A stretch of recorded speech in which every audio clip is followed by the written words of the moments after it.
सत्साई भाई और बहनों, बहुत बड़ी मेहर, बहुत बड़ी दया पूज्य गुरुदेव भगवान की, परमेश्वर रामपाल जी की, जिनके शुभ आशीर्वाद से, विशेष आशीर्वाद से आप और हम सभी साध संगति से जुड़ी हुई सत्सेवक आत्माएं अपनी आत्मा के कल्याण हेतु मोक्ष प्राप्ति के लिए हर प्रकार से मर्यादाओं में रहते हुए, संघर्ष करते हुए भक्ति मार्ग पर अग्रसर हैं। और ये सब कुछ भाई और बहनों पूज्य गुरुदेव भगवान की असीम वीआईपी रजा के बिना संभव वर्तमान कलयुग में हो ही नहीं सकता। तो हम सभी सत्सेवक भाई बहन निसंशय निसंदेह ये कह सकते हैं कि वर्तमान में इस अखिल सृष्टि में, अखिल ब्रह्मांड में अगर पूर्ण ब्रह्म परमेश्वर, सारी कायनात के रचयिता कबीर देव सतगुरु रामपाल जी की अगर किन्हीं आत्माओं पर अखंड रजा है, असीम रजा है, तो वे आत्माएं केवल सत्सेवक भाई बहन है, सत्सेवक भाई बहन। और इस रजा को आप और हमने इसी प्रकार से मर्यादित भक्ति करते हुए, गुरु को परमेश्वर मानकर, ज्ञान को आधार बनाकर, उनकी महिमा करते हुए अंतिम श्वास तक बनाकर रखनी है। क्योंकि भाई और बहनों, ये हमारा असली धन है। परमेश्वर रामपाल जी हम भाई बहनों का असली धन है, असली धन। कबीरा सब जग निर्धना, धनवंता ना कोई, धनवंता सो ही जानिए जिसके पास राम नाम धन होय। तो नाम ही है परमात्मा, और कुछ नहीं है, शब्द ही है। पांच तत्वों में नहीं है परमेश्वर, पांचों तत्व तो इनके गुलाम हैं, इनके खवाश हैं। ये परमेश्वर नूरी है, शौद स्वरूपी है, अकाल मूरत है, घट घट में बसने वाला है, कण कण में रमने वाला है। हम नीचों को इस काल के लोक से निकालने के लिए जब जब ये परमेश्वर कबीर देव, परमेश्वर रामपाल जी धरती पर प्रकट होते हैं, तो इन्होंने एक चोला धारण करना पड़ता है। अपने तेज पुंज वाले शरीर से एक अन्य रूप धारण करना पड़ता है। और हम दो कोडी के प्राणी, काल की जेल में बंद प्राणी, हमारी बुद्धि हर तरफ से बंद होती है, चौपट होती है, काल ने खोखला कर रखा होता है। हमें ना भगवान की परिभाषा का पता होता है, ना भक्ति की परिभाषा का पता होता है। और हम अपनी अज्ञान सोच से उस तेज पुंज वाले नूरी शरीर में प्रकट परमेश्वर को अपने जैसा एक मानुष मान लेते हैं, एक व्यक्ति मान लेते हैं। और जब तक हमारे अंतःकरण में ये बात समाई रहेगी कि मेरे गुरुदेव मेरे जैसे एक जीव हैं, जैसे मैंने जन्म लिया ऐसे ही मेरे गुरुदेव ने भी जन्म लिया है, उनके माता पिता हैं, उनका भी शरीर पांच तत्व का है, जब तक हमारी ऐसी घटिया सोच बनी रहेगी, उस समय तक भाई और बहनों सतगुरु की शरण में आने के उपरांत भी हम भाई बहन भक्ति के निकट भी नहीं होते हैं, निकट भी। इसलिए हमने ज्ञान को आधार बनाकर इन सभी पॉइंटों पर गहनता से विचार करना चाहिए। और हमने अति शीघ्र अपने गुरुदेव को परमेश्वर के रूप में पहचान कर उनकी यथार्थ शास्त्र अनुकूल भक्ति विधि शुरू कर देनी चाहिए। और ये असीम रजा वर्तमान में सत्सेवक भाई बहनों के ऊपर बनी हुई है। तो भाई और बहनों, शॉर्ट वीडियो के ऊपर वीडियो बनाने की श्रृंखला जारी है। गुरुदेव भगवान के आशीर्वाद से, उनकी विशेष रजा से हम भाई बहन निरंतर अध्यात्म को समझते हुए भक्ति मार्ग पर आगे बढ़ रहे हैं। और सत्संग पूज्य गुरुदेव भगवान ने दिन रात एक करके, इतनी मेहनत करके, इतना संघर्ष करके सिर्फ और सिर्फ इसीलिए किए हैं कि सत्संग भक्ति की नींव है, फाउंडेशन है। अगर भगत ने सत्संग अच्छे से नहीं सुने, नहीं समझे, और समझने के बाद यदि सत्संगों पर अमल नहीं किया,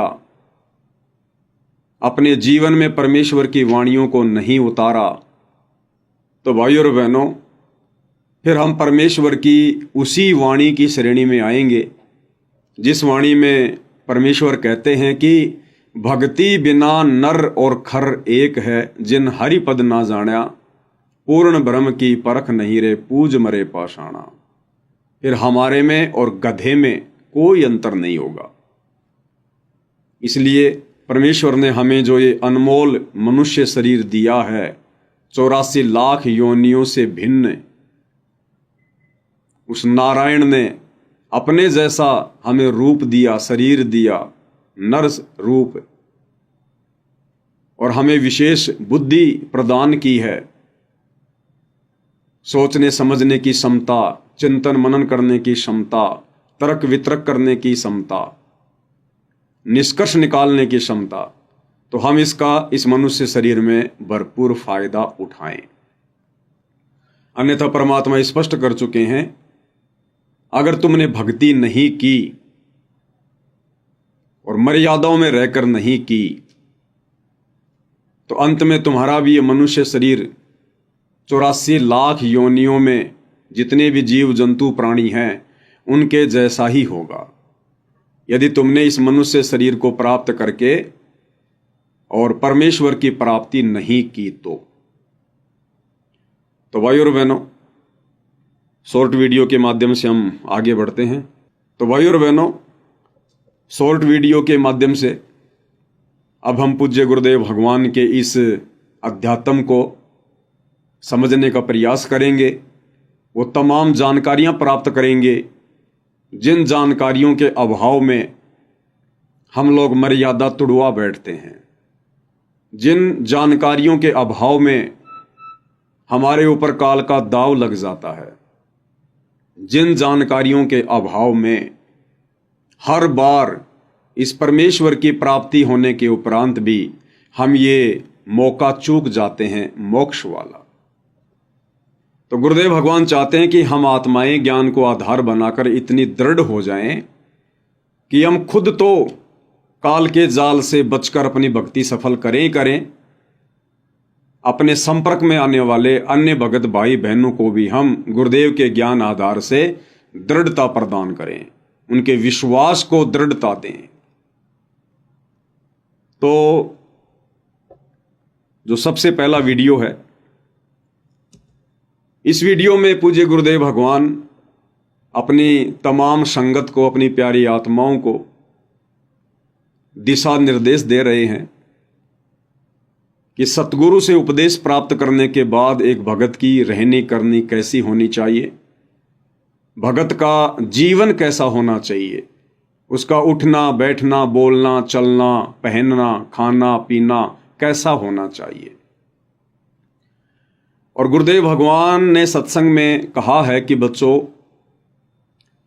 जो सत्संग किए जा रहे हैं, इन सत्संगों में प्रथम कक्षा से लेकर पीएचडी तक का ज्ञान है।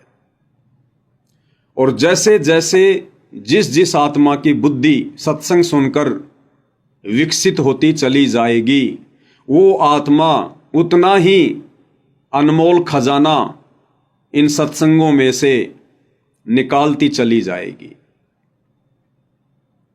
तो परमेश्वर इस सत्संग में जो दिशा निर्देश दे रहे हैं वो दोनों ही प्रकार की आत्माओं के लिए दे रहे हैं। एक वो आत्मा जो अभी नई भक्ति मार्ग से जुड़ी है, 2, 4, 5, 6 महीने हुए हैं, और दूसरी वो आत्मा जिसको काफी लंबा समय हो गया सतगुरु के भक्ति मार्ग पर। तो परमेश्वर विशेष तौर पर माता बहनों के लिए आदेश दे रहे हैं हार श्रृंगार के विषय में। और गुरुदेव भगवान कह रहे हैं कि नाम दीक्षा लेने के बाद में माथे पर टिक्की लगाना, मांग में सिंदूर भरना, परमेश्वर ने बताया अब इन आडंबरों की कोई आवश्यकता नहीं रह जाती, क्योंकि आज से पहले हमें ज्ञान नहीं था, हमें यथार्थ भक्ति प्राप्त नहीं थी और हम सामाजिक परंपराओं में फंसे हुए थे।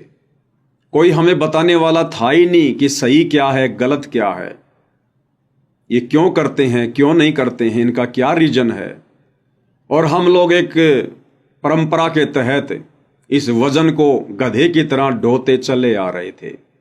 अब परमेश्वर ने अपना यथार्थ तत्व ज्ञान देकर हमारे वजन को हल्का किया है। तो गुरुदेव भगवान माता बहनों को आदेश दे रहे हैं कि उपदेश प्राप्त करने के बाद में ये टिक्की लगाना, सिंदूर भरना, इन चीजों की कोई आवश्यकता नहीं है। सिंदूर भरने से सामाजिक परंपरा के अनुसार जो पाखंड हमारे नकली धर्मगुरुओं ने समाज में फैला रखा है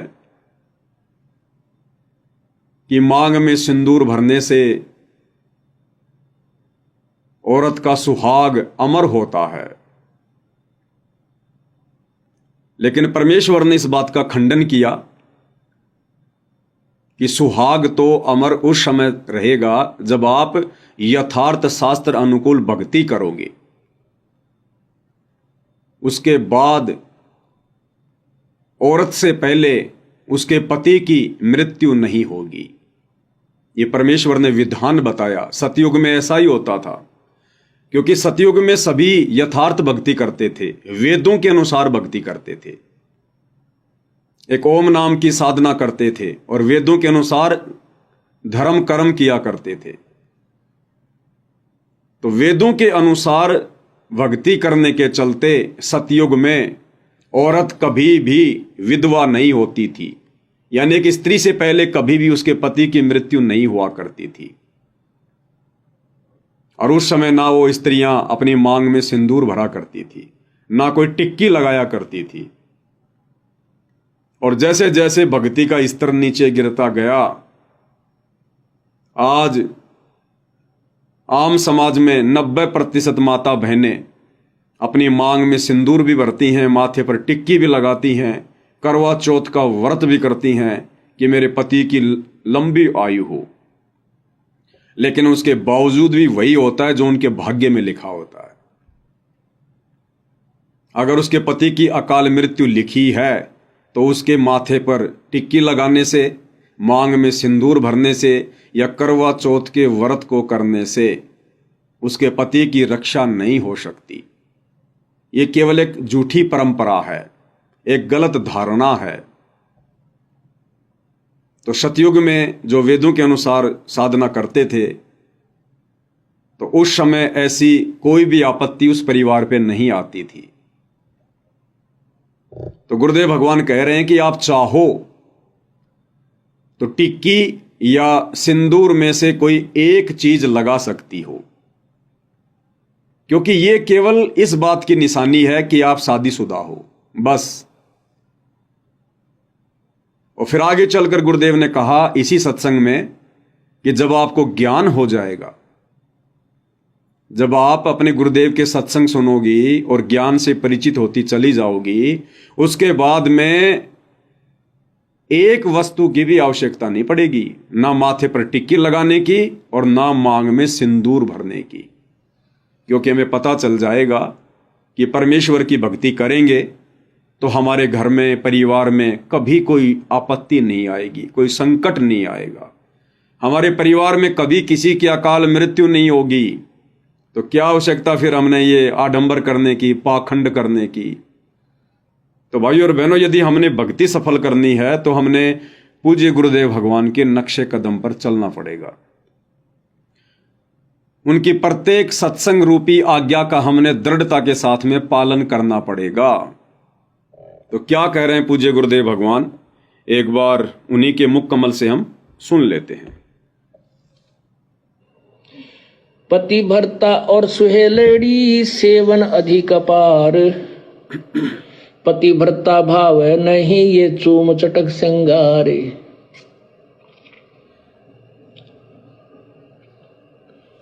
पुण्यात्माओं, इसमें दोनों ही हमें आदेश दे रहा परमात्मा, दोनों ही निर्देश हैं। अपने साधारण जीवन में और इस भक्ति जीवन में हमने कैसे जीना है। पतिव्रता और स्वेलड़ी सेवन अधिक अपार, वो अधिक से अधिक जो पुण्यात्मा है, पतिव्रता यानी एक इष्ट पर आश्रित पुण्यात्माएं हैं, वो अधिक से अधिक सेवन यानी पूजा करती हैं। और वो पतिव्रता भावनी चोम चटक श्रृंगार, पतिव्रता को किसी भी प्रकार के बाह्य आडंबर करने की आवश्यकता नहीं।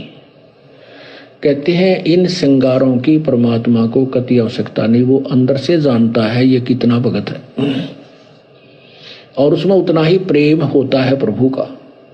ऐसे ही हम अपनी बहन बेटियों से प्रार्थना करते रहते हैं कि हमने न तो ये मेहंदी वगैरह लगानी है, ना ये नाखूनों को लाल करना है, ना होठों को लाल करना है,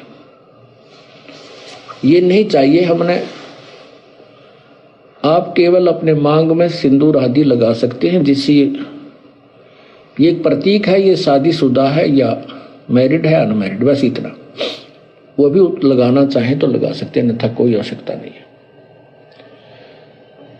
ये उनके लिए है जो नए नए आते हैं, उनको एकदम हर एक क्रिया से विपरीत होना पड़ता है, इसलिए वो थोड़े से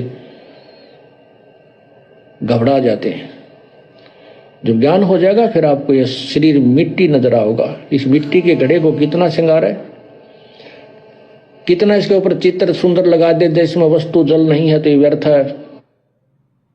तो भाई और बहनों, पूज्य गुरुदेव भगवान ने अपने इस सत्संग में समझदार आत्माओं के लिए, मोक्ष के लिए अधिकारी आत्माओं के लिए बिल्कुल स्पष्ट दिशा निर्देश दे दिया है। यदि हमने भक्ति सफल करनी है तो चाहे भाई हो, चाहे बहन हो, स्त्री हो या पुरुष हो, हमने कोई भी बाह्य आडंबर नहीं करना है, ना तो भक्ति मार्ग में और ना अपने सामाजिक जीवन में। हमने किसी भी प्रकार का कोई गहना, कोई सोना, कोई चांदी, कोई आर्टिफिशियल गहना, अंगूठी वगैरह, चैन वगैरह, पाजेब वगैरह, नाक में, कान में कुछ नहीं पहनना, कुछ भी। यदि हमने गुरुदेव भगवान को प्रसन्न करना है तो। और ना किसी भगत भाई ने कोई सोने की चैन, ना कोई ब्रासलेट, ना कोई अंगूठी, कुछ नहीं पहननी हमने। क्योंकि गुरुदेव भगवान कह रहे हैं कि परमात्मा अंदर से जानता है कि तुम कितने भगत हो, बाहर से दिखावा करने की जरूरत नहीं है। तो हमने तो अपने गुरुदेव को प्रसन्न करना है। दुनिया को हमने अनंत जन्मों तक प्रसन्न किया, लेकिन दुनिया ने हमें कुछ नहीं दिया। अंत में 84 लाख योनियों में जाना पड़ा। इसलिए भाई और बहनों, हमने अब अपने गुरुदेव को प्रसन्न करना है और हमने उन तमाम मर्यादाओं का अनुसरण करना है जो मर्यादाएं गुरुदेव ने अपने सत्संगों में कह रखी हैं। नाम उपदेश के समय गुरुदेव हमें जो नियम बताते हैं, जो मर्यादा देते हैं, वो तो केवल भक्ति पर लगाने के लिए शुरुआती नियम है। अन्यथा इस भक्ति मार्ग पर भाई और बहनों कदम कदम पर नियम है, कदम कदम पर। काल कसाई तक तक मारे, पग पग पे यो बाणा। तो हमने इतना सावधान होकर इस भक्ति मार्ग पर फूक फूक के कदम रखने हैं, तब भाई और बहनों हम सफलता की ओर आगे बढ़ेंगे। हमने अब काल को कोई मौका देना नहीं है किसी प्रकार का। हम बहुत ठगे जा चुके हैं, युगों युगों से काल के द्वारा ठगे जा रहे हैं। अब परमेश्वर ने आकर हमें संभाला है, हमें अपनी शरण दी है, ये अनमोल तत्व ज्ञान दिया है जो ब्रह्मा विष्णु महेश के पास भी नहीं है।